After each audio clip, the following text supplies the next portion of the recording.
உன் யோகியதை தான். உன்னால ஒரு பரீட்சை நடத்த முடியல. ஏன்னா உங்களோட பிரதமர்ல இருந்து எல்லாரும் ஒழுங்கா டிகிரி படிச்சானா இது வரைக்கும் சர்டிபிகேட்டே காமிக்க முடியல. உங்களால கல்வி அமைச்சர் சர்டிபிகேட் காமிக்க முடியல. எல்லாருமே வந்து நான் என்ன படிச்சேன் சொல்லுவதற்கு கூட வழி இல்லாத இந்த கூட்டம் ஒரு தற்கொலை கூட்டம் அங்க ஆட்சி கட்டளையில் அமர்ந்து கொண்டு நம்முடைய பிள்ளைகளினுடைய எதிர்காலத்தை நாசப்படுத்திட்டு இருக்கிறான். வீதிக்கு வந்து போராடினாதான் தமிழ்நாட்டை காக்க முடியுமே ஒழிய ஒரு விரல் புரட்சியில ஒன்னத்தையும் பண்ணிட முடியாது. ஒரு ஓட்டு போட்டு எதையும் காப்பாற்ற முடியாது. நீங்கள் ஓட்டு போட்டு தேர்ந்தெடுத்த அரசு இதை கண்டித்து இன்னும் பேசவில்லை. அவர்கள் வாய் திறந்து பேசணும். ஏனென்றால் இன்றைக்கு தமிழ்நாட்டில் பொறுப்பேற்கக்கூடிய அரசு என்பது 1.5 கோடி தமிழர்கள் வாக்களித்து தேர்ந்தெடுக்கப்பட்ட அரசு. தமிழ் மொழிக்கு இழுக்கு என்றால் அந்த அரசுதான் துணிந்து பேச வேண்டும், துணிச்சலோடு பேச வேண்டும், முதுகெலும்போடு பேச வேண்டும் என்கின்ற கோரிக்கையை தமிழ் மக்கள் எப்பொழுதுமே வச்சிருக்கிறாங்க. எப்பொழுதுமே தமிழ்நாட்டின் தலைவர்கள், தமிழ்நாட்டின் ஆட்சிக்கட்டில் இருக்கக்கூடியவர்கள் தமிழ் மொழிக்கு இழுக்கு என்றால், தமிழனுக்கு இழுக்கு என்றால், தமிழ்நாட்டுக்கு ஆபத்து என்றால் முதல் குரலாக முதலமைச்சர் குரல் வேண்டும் என்று சொல்லுவார்கள். ஆளுநரே இதற்கு மேலும் தொடர்ச்சியாக தமிழ் மொழியை இழிவு செய்தால் நீ இல்லத்தை விட்டு வெளியில் வர முடியாத அளவுக்கு தமிழ்நாட்டினுடைய இயக்கங்கள், கட்சிகள், ஜனநாயக தோழர்கள் திரண்டு நின்று எதிர்ப்பு தெரிவிப்பார்கள். நீங்க ஏதோ ஒரு நாள் ஓட்டு போட்டா மாற்றம் வந்து விடாது. மாற்றம் என்பது உன்னிடத்தில் நடக்க வேண்டும். ஓட்டு போட்டையே ஓண்ட நடக்கணும். தமிழ் மொழிக்கு ஏதாவது பிரச்சனை என்றால், இழுக்கு என்றால் வீதிக்கு வரக்கூடியதுதான் உண்மையான மாற்றம். ஓட்ட நடக்கக்கூடியதான் மாற்றம். நீ 5 வருஷம் கையை கட்டி உட்கார்ந்துக்குவே, 5 வருஷம் கழிச்சு வந்து ஓட்டு போட்டு மாற்றம் எப்படியா மாறும்? எப்படி மாறும்? நீ வீதிக்கு வா, பொதுமக்களுக்கு கேள்வி கேளு, உன் உரிமைக்காக போராடு, உன் மொழிக்காக நீ களம் காண். இதையெல்லாம் செய்யாமல் வீட்டில் உட்கார்ந்து ஒரு நாள் ஓட்டு போட்டு லீவ் எடுத்து ஓட்டு போட்ட ஒன்னாலெல்லாம் தமிழ்நாடு மாறிடாது. இந்தியாவை மாற்ற முடியாது. இந்துத்துவவாதிகளை விரட்டிவிட முடியாது. தமிழ்நாட்டையும் தமிழ் மொழியும் உன் வாழ்க்கையும் நீ காப்பாற்ற வேண்டும் என்றால் விடுமுறையோ வேலை நாளோ வீதிக்கு வா. தமிழ்நாட்டில் தமிழ் மொழியை இழிவுபடுத்தக்கூடிய துணிச்சல் இந்த ஆளுநருக்கு வந்திருக்கிறது. இந்த ஆளுநர் பதவி என்பதையே வந்து தமிழ்நாட்டை இழிவுபடுத்துகின்ற வேலைக்காக தான் பயன்படுத்திட்டு இருக்கிறாங்க. பாரதிய ஜனதா கட்சி இந்த ஆளுநர் பதவியை வைத்துக் கொண்டு, ஏன்னா ஆளுநர் பதவியை கேள்வி கேட்க முடியாது, ஆளுநருக்கு அதிகார வரம்பு என்று எந்த வரம்பையும் அரசியல் சாசனத்தில் சொல்லலை அப்படிங்கிறதுனால அதை வைத்துக் கொண்டு நம் மீதான பல்வேறு விஷயங்களை திணிக்கிறாங்க. நீட்டு தேர்வை ரத்து செய்ய வக்கில்லாத இந்த ஆளுநர் வங்க பாடலை நம் மீது திணிக்கின்ற திமிரோடு இங்கே செயல்பட்டு கொண்டிருக்கிறார். நம் மக்கள் என்ன கேட்கிறாங்க? தங்கை அனிதா இறந்து போனார், அதற்கடுத்து 13 குழந்தைகள் மருத்துவக் கல்லூரியில் படிக்க முடியாம தன்னை தானே அழித்துக் கொள்ளக்கூடிய அவலத்தை நாம் பார்த்தோம். நம்ம வீட்டு குழந்தைகள் அதற்கு நீட் தேர்வில் விலக்கு வேணும்னு கேட்டா அதை பேசுவதற்கு வக்கில்லை. அந்த சட்டத்தை ஆதரிப்பதற்கு இவர்களுக்கு மனம் இல்லை, தடுத்து வைத்திருக்கிறார்கள். நீட் தேர்வு என்றால் பெரிய யோகியமான தேர்வுன்னு பேசினானுங்க. இப்ப என்னடா நீட் தேர்வில் அந்த வினாத்தாள் வெளியில் வந்து விட்டது, ஆகவே நீட் தேர்வை ரத்து செய்கிறோம் என்று சொன்னார்கள். நம் குழந்தைகளினுடைய காதணிகளை கழட்டுவது, உடைகளை கிழிப்பது, அவர்கள் போட்டு வந்திருக்கக்கூடிய செருப்பு வரை அனைத்தையும் பரிசோதனை செய்வதெல்லாம் என்றெல்லாம் சொல்லி நாடகம் நடத்தின அந்த கூட்டம், இந்த திருட்டு கூட்டம் நீட் தேர்வினுடைய தாளை வைத்துக் கொண்டு வியாபாரம் செய்திருக்கிறார்கள், வணிகம் செய்திருக்கிறார்கள். தமிழ்நாட்டினுடைய மாணவ செல்வங்களின் எதிர்காலத்தை நாசப்படுத்திய கூட்டம் தான் இந்த ஆளுநர் கூட்டம். இவங்க தான் வந்து இந்த நீட் தேர்வை வைத்து அந்த வினாத்தாளை வைத்து பணம் சம்பாதிச்சு கொள்ளையடிச்ச கூட்டம். நம்முடைய மாணவர்கள் நம்மளுடைய கல்லூரியிலே மருத்துவம் படிப்பதற்கு, நம்ம ஊர்ல நம்ம கட்டின கல்லூரியில நம்ம பிள்ளைகள் மருத்துவம் படிப்பதை தடுக்கக்கூடிய வகையில நீட் தேர்வை கொண்டு வந்திருக்கிறான். அந்த நீட் தேர்வு பெரிய யோக்கியமான தேர்வு. வர்ற குழந்தைகள் எல்லாத்தையும், மாணவர்கள் எல்லாத்தையும் சட்டையை கிழிக்கிறது, காதணியை பார்க்கறது, வாட்சை புடுங்கிறது, எல்லா வேலையும் பண்ணானுங்க. என்னோ பெரிய யோக்கியனு மாதிரி நேர்மையா நடத்துற மாதிரியான எல்லா வேலையும் பண்ணானுங்க. ஆனா என்னடாச்சு உங்க அரசாங்கத்தில்? என்னடாச்சு? நீட் தேர்வினுடைய வினாத்தால் வெளியில கசிஞ்சிருக்கு. இன்னைக்கு நீட் தேர்வு ரத்தாகி இருக்கிறது, மறு தேர்வு வந்து. இதான் உங்க யோகியதை. உன் யோகியதை தான். உன்னால ஒரு பரீட்சை நடத்த முடியல. ஏன்னா உங்களோட பிரதமர்ல இருந்து எல்லாரும் ஒழுங்கா டிகிரி படிச்சானா இது வரைக்கும் சர்டிபிகேட்டே காமிக்க முடியல. உங்களால கல்வி அமைச்சர் சர்டிபிகேட் காமிக்க முடியல. எல்லாருமே வந்து நான் என்ன படிச்சேன் சொல்லுவதற்கு கூட வழி இல்லாத இந்த கூட்டம் ஒரு தற்கொலை கூட்டம் அங்க ஆட்சி கட்டளையில் அமர்ந்து கொண்டு நம்முடைய பிள்ளைகளினுடைய எதிர்காலத்தை நாசப்படுத்திட்டு இருக்கிறான். நீட் தேர்வுக்கு ரத்து செய்வதற்கு மசோதாவிலே தமிழ்நாடு சட்டசபையில் ஏகமனதாக நிறைவேற்றப்பட்ட மசோதாவை கையெழுத்து போடுவதற்கு இந்த ஆளுகளுக்கு வலிக்குது. ஆனா முஸ்லிம்களை கொலை செய்ய வேண்டும், வங்கம் என்பது மிகப்பெரிய நிலப்பரப்பு, அது அப்பேற்பட்ட இடம் அப்படின்னு பாராட்டி பேசுகின்ற இந்த வந்தே மாதரம் பாட்டை நம்ம பாடுறோம். நம்ம தேசிய பாடலாம். நான் கேட்கிறேன், இந்த பாடல் யார் யார் பாடணும்னா பங்களாதேஷ்காரவன பாடட்டும். அவன் ஊரை பேசுது, அவன் மொழியில இருக்குது. நீ அங்க போய் பாடு, அங்க போய் பாடு. எங்க ஊர்ல திணிக்கிற? எங்க ஊர்ல திணிக்கிற? வந்தே மாதரமும் வங்கமொழி பாடலாமா? தேசிய கீதமும் வங்கமொழி பாடலாம். ஏன் தமிழ்ல பாடுறதுக்கு ஆள் இல்லையா? தமிழ்நாட்டில் தேசபக்தி பாடலை எழுதியவர்கள் யாரும் இல்லையா? நீ தான் பெருசா பேசுற, பாரதியை கொண்டாடுறோம், பாரதியை கொண்டாடுறேன், பாரதி தேசபக்தி பாடலாம் எழுதலையா? ஏன்னா எப்பவுமே வங்க மொழியை பார்க்கணும். வேற ஒண்ணு இல்ல. வங்காளத்தில் தேர்தல் வந்தது, அங்க ஓட்டு பொறுக்கணும். அந்த ஓட்டு பொறுக்கிறதுக்கு தான் வங்கமொழி பாடலை நம்மள திணிச்சானுங்க. அது எதுக்கு இந்த ஆளுநர் இங்க வந்து பாடிட்டு இருக்காரு? இங்க வந்து எதுக்கு பாடிட்டு இருக்காரு? தமிழ் மொழிக்கு 3ஆம் இடம். வேணா நீ மேற்கு வங்கத்திலிருந்து சோறு வாங்கி தின்னு ராஜா, அங்க வேணா நீ வந்து சம்பளம் வாங்கிக்கோ, எங்க ஊர்ல வாங்காது. நாங்க எதுக்கு அவனுக்கு சம்பளம் தரணும்? நான் எதுக்கு 150 ஏக்கர் நிலத்தை உனக்கு கொடுக்கணும்? நாங்க எதுக்கு தரணும் உனக்கு? இப்படி தமிழர்களுக்கு எதிராகவே வேலை செய்வது, இதேவே ஒரு வேலையா வச்சிருக்கக்கூடிய இந்த கூட்டம் தமிழ்நாட்டிலிருந்து விரட்டடிக்கப்பட வேண்டும், ஆட்சி அதிகாரத்திலிருந்து விரட்டடிக்கப்பட வேண்டும். அது வரைக்கும் மக்களை நாம் அரசியல் படுத்துறதா இங்க வந்திருக்கிறோம். நம்ம எதுக்கு ஆர்ப்பாட்டம் நடத்துகிறோம்? மக்களிடத்துல சொல்லுகின்றோம். இது ஆளுநர் காதுக்கு கேட்குதா கேட்கல, அவங்களுக்கு முதல்ல காது முளைச்சிருக்கானே தெரியல. அவங்களுக்கு காதே முளைச்சிருக்கான்னு தெரியல. மூளை முளைச்சானா காது முளைக்கும். அவங்களுக்கு மூளையும் முளைச்சதில்லை, காதும் முளைச்சதில்லை. அவங்களுக்காக நம்ம சொல்லல, மக்களிடத்துல சொல்லுகின்றோம். மக்கள்கிட்ட சொல்றோம், இப்படி வந்து தமிழர் விரோதவர்னா நம்மளை ஆட்சி செஞ்சுட்டு இருக்கிறான். ஆளுநர் என்கிற பதவியே தேவையில்லாத பதவி, வெள்ளக்காரன் கொண்டு வந்த பதவி. வெள்ளக்காரனா எதிர்க்கிறான் பிஜேபி காரன், கிறிஸ்தவன்னு சொல்றான், அந்நியன்னு சொல்றான், அந்நிய கைக்கூலின்னு சொல்றான். ஆளுநர் பதவி யாருப்பா? அதுவும் அந்நிய கைக்கூலி உருவாக்குற பதவி தான், தூக்கி போடு. வக்கு இருக்கா? அப்ப உனக்கு எது வசதியோ அதை வைத்துக் கொள்ளுவ, அதை வைத்துக் கொண்டு மாநில உரிமையில் நசுக்குவ, காலில் போட்டு மிதிப்ப, தமிழ் மக்களை தமிழ் மொழியை இழிவுபடுத்துவ. இதையெல்லாம் தமிழினம் பார்த்து கொண்டு இருக்குமா என்ற கேள்வி எழுப்புறோம். இன்றைக்கு எல்லாரும் திரண்டு இங்க வந்திருக்கிறோம். எல்லாருமே இன்னைக்கு எல்லா விடுமுறையில் நீங்கள் எல்லாம் வீட்டில் இருக்கலாம், விளையாட்டு போட்டிகளை பார்க்கலாம். ஆனால் மே 17 இயக்க தோழர்களும் ஜனநாயக இயக்க தோழர்களும் இன்னைக்கு வீதிக்கு வந்திருக்கிறோம். இன்னைக்கு வீதிக்கு வந்திருக்கிறோம். எங்களுக்கு விடுமுறையை பார்த்து வெயிலை பார்த்து ஒதுங்கி நிற்கவில்லை. தமிழ் மொழிக்கு இழுக்கு என்றால் எங்கள் சிவா திலீபன் சொன்னதை போல வீதிக்கு வர வேண்டும் என்கிற அரசியலை உயர்த்தி பிடிச்சு இன்னைக்கு வீதியில் வந்து நிற்கிறோம். இப்படியே பார்த்துட்டு இருக்க மாட்டோம். மக்களே, வேடிக்கை பார்க்கக்கூடிய தமிழ் மக்களே, நீங்கள் வீதிக்கு வாருங்கள். வீதிக்கு வந்து போராடினாதான் தமிழ்நாட்டை காக்க முடியுமே ஒழிய ஒரு விரல் புரட்சியில ஒன்னத்தையும் பண்ணிட முடியாது. ஒரு ஓட்டு போட்டு எதையும் காப்பாற்ற முடியாது. நீங்கள் ஓட்டு போட்டு தேர்ந்தெடுத்த அரசு இதை கண்டித்து இன்னும் பேசவில்லை. அவர்கள் வாய் திறந்து பேசணும். ஏனென்றால் இன்றைக்கு தமிழ்நாட்டில் பொறுப்பேற்றக்கூடிய அரசு என்பது 1.5 கோடி தமிழர்கள் வாக்களித்து தேர்ந்தெடுக்கப்பட்ட அரசு. தமிழ் மொழிக்கு இழுக்கு என்றால் அந்த அரசுதான் துணிந்து பேச வேண்டும், துணிச்சலோடு பேச வேண்டும், முதுகெலும்போடு பேச வேண்டும் என்கின்ற கோரிக்கையை தமிழ் மக்கள் எப்பொழுதுமே வச்சிருக்கிறாங்க. எப்பொழுதுமே தமிழ்நாட்டின் தலைவர்கள், தமிழ்நாட்டின் ஆட்சிக்கட்டில் இருக்கக்கூடியவர்கள் தமிழ் மொழிக்கு இழுக்கு என்றால், தமிழனுக்கு இழுக்கு என்றால், தமிழ்நாட்டுக்கு ஆபத்து என்றால் முதல் குரலாக முதலமைச்சர் குரல் வேண்டும் என்று சொல்லுவார்கள், போராடுவார்கள். அதைத்தான் கேட்கின்றோம். ஆக உங்களை தேர்ந்தெடுத்த மக்களை அரசியல் படுத்துவதற்கும், உங்கள் கட்சிக்காக உழைத்தவர்களை அரசியல் படுத்துவதற்கும் நீங்கள் போராட்ட களத்தில் வர வேண்டும். ஆகவே தமிழ் மொழியை காப்பதில் எங்களுக்கு சமரசம் கிடையாது. எந்த கட்சியாக இருந்தாலும், எந்த ஆட்சியாக இருந்தாலும் நாங்கள் சமரசம் செய்து கொள்ள போவதில்லை. நாங்கள் போராட்ட களத்தில் இருப்போம். ஒருவராக இருந்தாலும், இறுதி தமிழனாக இருந்தாலும் மே 17 தோழன் களம் காண்பான் என்பதை சொல்லுகின்றோம். எங்களுடைய போராட்டம் ஒரு நாளும் அடிபணியாது, யாருக்காகவும் சமரசம் செய்து கொள்ள மாட்டோம் என்பதைத்தான் எங்க சிவா திலீபன் சொன்னார். ஆக சிவா திலீபனுடைய மறைவிற்கு பிறகு நாங்கள் அந்த முழக்கத்தை முன்னெடுத்து களத்தில் நிற்கிறோம். இப்படியே பார்த்து அடையாள போராட்டத்தை மட்டும் நடத்தி கொண்டிருக்க மாட்டோம்.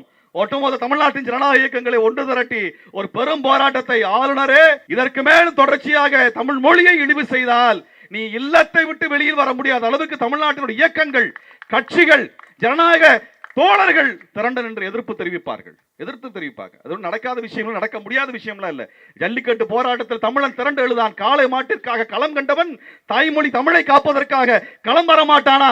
இங்கே போர்க்களத்தில் இவன் நிற்பானே, துணிந்து நிற்பானே, குரல் உயர்த்துவானே, அந்த தமிழன் வந்து நிற்பான். சுயமரியாதை தமிழன் வந்து நிற்பான். அங்கே களம் கண்டானே, ஈழத்தில் களம் கண்டானே, தமிழ்நாட்டில் இந்தி மொழி எதிர்த்து களம் கண்டானே, அந்த மரபு மாறவில்லை. அந்த குருதி இன்றும் தமிழனுடைய உடலில் ஓடிக்கொண்டிருக்கிறது. அதையெல்லாம் பார்த்து எங்களை கிள்ளுக்கிறையாக நினைத்து விட வேண்டாம். இந்த பிஜேபியினரை, சங்கிகளை நாங்கள் எச்சரிக்கின்றோம். தமிழ்நாட்டை, தமிழ் மொழியை, திருவள்ளுவரை, திருக்குறளை நீ இழிவு செய்தால் நாங்கள் பார்த்து கொண்டு அமைதியாக நாங்கள் கடந்து செல்ல மாட்டோம் என்பதை எச்சரிப்பதற்காகத்தான் இங்கே திரண்டு இருக்கிறோம். தமிழ்நாட்டு மக்களுக்கு நாங்கள் அறைகோல் விடுக்கின்றோம். எத்தனை காலம் தான் வீட்டிலே உட்கார்ந்து இருப்பீங்க? வீதிக்கு வாங்க. நீங்க ஏதோ ஒரு நாள் ஓட்டு போட்டா மாற்றம் வந்து விடாது. மாற்றம் என்பது உன்னிடத்தில் நடக்க வேண்டும். ஓட்டு போட்டையே ஓண்ட நடக்கணும். தமிழ் மொழிக்கு ஏதாவது பிரச்சனை என்றால், இழுக்கு என்றால் வீதிக்கு வரக்கூடியதுதான் உண்மையான மாற்றம். ஓட்ட நடக்கக்கூடியதான் மாற்றம். நீ 5 வருஷம் கையை கட்டி உட்கார்ந்துக்குவ, 5 வருஷம் கழிச்சு வந்து ஓட்டு போட்டு மாற்றம் எப்படி மாறும்? நீ வீதிக்கு வா, பொதுமக்களுக்காக கேள்வி கேளு, உன் உரிமைக்காக போராடு, உன் மொழிக்காக நீ களம் காண். இதையெல்லாம் செய்யாமல் வீட்டில் உட்கார்ந்து ஒரு நாள் ஓட்டு போட்டு லீவ் எடுத்து ஓட்டு போட்ட ஒன்னாலெல்லாம் தமிழ்நாடு மாறிடாது. இந்தியாவை மாற்ற முடியாது. இந்துத்துவவாதிகளை விரட்டிவிட முடியாது. தமிழ்நாட்டுக்கும் தமிழ் மொழியும் உன் வாழ்க்கையும் நீ காப்பாற்ற வேண்டும் என்றால் விடுமுறையோ வேலை நாளோ வீதிக்கு வா. அதெல்லாம் வராம சொகுசா உட்கார்ந்து நான் கிரிக்கெட் பார்ப்பேன், சினிமா பார்ப்பேன், 5 வருஷத்துக்கு ஒரு ஓட்டு போட்டு மாற்றத்தை கொண்டு வரங்கிற பம்மாத்து பூ சுத்துகின்ற வேலையெல்லாம் எடுபடாது. ஆகவே தமிழ் மக்களுக்கு அறைகோல் விடுக்கின்றோம், தமிழ்நாட்டிற்குள்ள ஜனநாயக அமைப்புகளுக்கும் அறைகோல் விடுக்கின்றோம், அனைத்து அரசியல் கட்சிகளுக்கும் அறைகோல் விடுக்கின்றோம். அனைவரும் ஒன்று திரண்டு தமிழ்நாட்டு உரிமையை, மாநில உரிமையை பாதுகாப்பதற்கு முன்வர வேண்டும் என்று சொல்லி இந்த போராட்டத்தில் பங்கெடுத்த அனைத்து தோழர்களும் குறுகிய காலத்திற்குள்ளாக திரண்டு வந்திருக்கிறார்கள். பல்வேறு ஊர்களில் இருந்து திரண்டு வந்திருக்கிறார்கள். பல்வேறு அவங்களுக்கு வேலை இருக்கு. எல்லா ஆபீஸ் நாளைக்கு கால ஆபீஸ் போகக்கூடியவங்க தான், வேலைக்கு போகக்கூடியவங்க தான். எல்லாத்தையும் விட்டுட்டு நீங்க வந்திருக்கிறாங்க. எல்லாத்துக்கும் குடும்பம் இருக்கிறது. உங்களைப் போல அவர்களுக்கு குடும்பம் இருக்கிறது, குழந்தைகள் இருக்கின்றன, நாளைக்கு வேலை இருக்கிறது, வேலைக்கு போவதற்கு முன்பால் பணிக்கான தயாரிப்பு இருக்கிறது, எல்லாம் இருக்கிறது. ஆனாலும் போராடுவதற்கு மனம் இருக்கிறது, துணிந்து நிற்பதற்கு வீரம் இருக்கிறது, எங்களை கொண்டு போய் களத்தில் நிறுத்துவதற்கு தமிழ் மொழி இருக்கிறது என்பதை சொல்லி இந்த ஆர்ப்பாட்டம் இனிமேலும் தொடர்ந்து நடக்கும். இந்த போராட்டம் ஒருபொழுதும் அடிபணியாது என்பதை சொல்லி விடைபெறுகிறேன். நன்றி, வணக்கம். முக்கிய காரணம் என்ன? தமிழ் மொழியை இங்கே 3ஆம் இடத்தில் பாடுவது, தமிழ் தாய் வாழ்த்தை 3ஆம் இடத்தில், அதாவது முதலில் வந்தே மாதரம், 2வது தேசிய கீதம், அடுத்ததாக தமிழ் தாய் வாழ்த்தை பாடி தமிழ் தாய் வாழ்த்தினுடைய மதிப்பை குறைத்து இங்கே ஆளுநர் இந்த மாதிரி வரிமுறைகளை எடுத்திருக்காங்க. சென்ட்ரல் கவர்மெண்ட் இந்த மாதிரி ஒரு சட்டம் கொடுத்தாலும் தமிழ்நாட்டுக்குள்ள இருக்கிற இந்த அரசவையில் இந்த மாதிரி பாடல் 3ஆவதா பாடுறது தமிழ் தாய் வாழ்த்தை. இதை எதிர்த்து நாங்கள் முதல்ல குரல் கொடுத்துருக்கோம். தமிழுக்காக முன்னுரிமை அளிக்கணும் தமிழ் மாநிலத்தில். அதே மாதிரி சனாதனத்தை சொல்கிறாங்க. சனாதனம்ன்றதும் ரொம்ப ஒரு மோசமான அது ஒரு வழிமுறையே கிடையாது. அது வாழ்க்கை வழிமுறை. வாழ்க்கை வழிமுறைன்னு யார் சொல்கிறது? பார்ப்பனர்கள் தான் சொல்கிறது, நமக்கு கிடையாது. அது நம்ம தமிழர்கள் இந்துக்களே முதல்ல கிடையாது, நாம் தமிழர்கள். அப்படி இருக்கும்போது அந்த முறையை நம்ம எடுக்கணுன்ற அவசியம் கிடையாது. மேலும் அது நிறைய பெண்களை பிற்போக்குத்தனத்தை தள்ளுவதும் பெண்களை அவமதிக்கிறதுமான ஒரு நெறிமுறையாக அது இருக்குது, அவங்களுக்கு இருக்குது, நமக்கு கிடையாது. நமக்கு பெரியாரும் அம்பேத்கரும் மார்க்சும் சொன்னது தான் நமக்கு வழிமுறைகள். திருவள்ளுவர் சொல்ல அறத்தை வைத்து தான் நம்ம தமிழ்நாடு முன்னேறுகிறது. ஆனால் இந்த மாதிரி செயலை தமிழ் தாய் வாழ்த்தை அவமதிக்கிற ஆளுநரையும் நாங்கள் வன்மையாக கண்டிக்கிறோம். தமிழுக்காக தன்னுடைய உயிரியை இந்த சிவாதிலீபன் அவர்களின் கொள்கை முன்னெடுத்து இந்த போராட்டமானது இன்னைக்கு நாங்கள் வழிமுறை செய்கிறோம். ஆகவே இந்த ஆளுநருடைய செயலை கண்டித்து இப்போராட்டத்தை தொடர்ந்த மேற்பணிக்க தோழர்கள், வருகை தந்த அனைத்து தோழர்களுக்கும் ஊடகத்துறையினருக்கும் நன்றி சொல்கிறோம். வணக்கம். அன்பார்ந்த தோழர்களே, பகுதிவாய் பெரியவர்களே, இன்றைக்கு தமிழ்நாட்டில் பாஜக கைக்கூலி அரசுதான் பொறுப்பேற்றிருக்கிறதோ என்ற அச்சத்தில் இருக்கின்றோம். அந்த வகையில் இன்றைக்கு தமிழினுடைய உரிமைகள் பறிக்கப்படுகிறது.